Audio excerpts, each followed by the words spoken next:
क्या जलवा होता है दिल्ली विश्वविद्यालय छात्र संघ के अध्यक्ष का।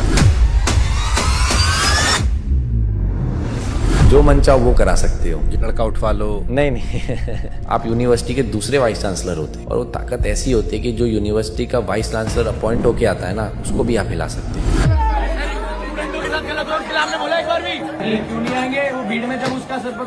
जब आप किसी भी कॉलेज में जाते हो तो जो प्रिंसिपल होता है उसकी कुर्सी हिलने को लग जाती है, टीचरों की सीट कांपने लगती है।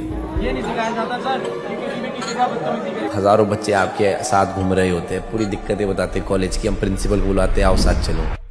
दिल्ली यूनिवर्सिटी के चुनाव में इतनी गाड़ी, ट्रैक्टर, जेसीबी, ये सब कहाँ से तंत्र आता है? तो पढ़ने लिखने वाले छात्र हैं, इतना पैसा कहाँ से छाप लेते हैं सब? ये कोई इतनी बड़ी बात नहीं है। अगर ये गाड़ी घोड़े का चुनाव होता तो मैं 100 हेलीकॉप्टर से प्रचार करता हुआ दिखता आपको। देश का लड़का अगर ये सवाल पूछे आपसे कि दिल्ली यूनिवर्सिटी के अध्यक्ष होने के बावजूद भी जंतर मंतर पर जो प्रोटेस्ट था, वहाँ पर आप लोग क्यों नहीं गए? पीसफुल प्रोटेस्ट के नाम पे पत्थरबाजी हो रही है, पीसफुल प्रोटेस्ट के नाम पे गाली गलोच हो रही है,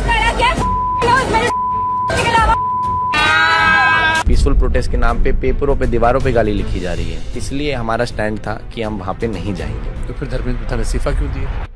आप लोग बीजेपी के खिलाफ भी प्रोटेस्ट किए? हमने सबसे पहला प्रोटेस्ट करा था पूरे इंडिया में, एनटीए के दफ्तर के बाहर। धर्मेंद्र प्रधान को उन्होंने ओडिशा में उस दौर में जो कांग्रेस की, उसके खिलाफ प्रोटेस्ट किया था और उनको भी खूब लाठी पड़ी। लाठीचार्ज नहीं करना चाहिए था। लाठी खाए हुआ पुलिस की कई बार मेरे साथ वालों के कितने फोन टूटे। सबसे ज्यादा पुलिस कहाँ मारती है लाठी?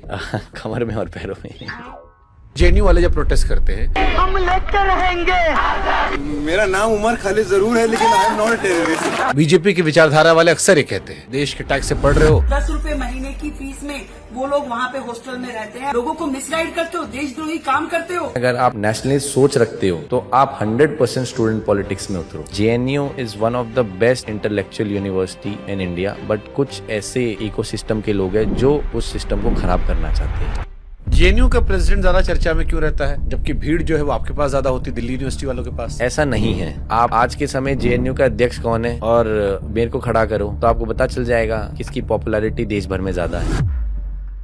जामिया यूनिवर्सिटी में साल 2006 में आखिरी छात्र संघ चुनाव हुआ, उसके बाद आज तक नहीं हुआ। ये नाइंसाफी नहीं जामिया वालों के साथ? मेरा तो यही मानना है कि देश भर में जितनी भी यूनिवर्सिटी है वहाँ पे चुनाव होने चाहिए। आजकल एक मैसेज चल रहा है कि जेएनयू पर भी बीजेपी कब्जा करना चाह रही है, आप मानते हो ऐसा? पहले जेएनयू में लेफ्ट के जितने संगठन होते थे वो किसी को भी चुनाव लड़ा दे तो वो एक तरफा जीत के निकल जाता था। आज का समय ऐसा है, जितने भी सारे लेफ्ट के संगठन है वो विद्यार्थी परिषद के सामने एकजुट होकर लड़ते हैं। क्या क्या डिमांड आती है अनहोनी कि हमको ये दे दो, हम ये वोट दे देंगे तुमको? मेरा एक साथी है, उसने मेरे को बोला कि भैया मैं आपके शक्ति प्रदर्शन में अकेला 800 बच्चे लेके आ सकता हूँ। बोला भैया मैं ले आया तो मेरे को क्या दोगे? मतलब तू अपने मुंह से तो बोलते रहो क्या चाहिए। कह रहा भैया मेरे को थाईलैंड की ट्रिप चाहिए। जब भेजेगा उनको? मनोज तिवारी जी थाईलैंड में रामकथा करते हैं। बीजेपी वाला कितना इंटरफेयर करता है एबीपी के चुनाव में? जितने भी हमारे विचारधारा के संगठन है वो सब हमारी मदद करते हैं। आप लोग बीजेपी वाले ही हो? नहीं जी, बिल्कुल भी नहीं। एबीवीपी और बीजेपी में क्या अंतर है? मोदी जी का वाला वीडियो देखा आपने? Friends, thank you friends.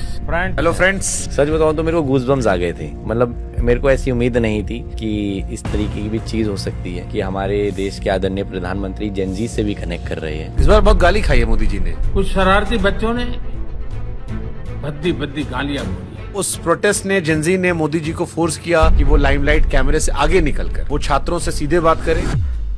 संघर्षों के साए में इतिहास हमारा पलता है, जिस और जवानी चलती है उस और जमाना चलता है।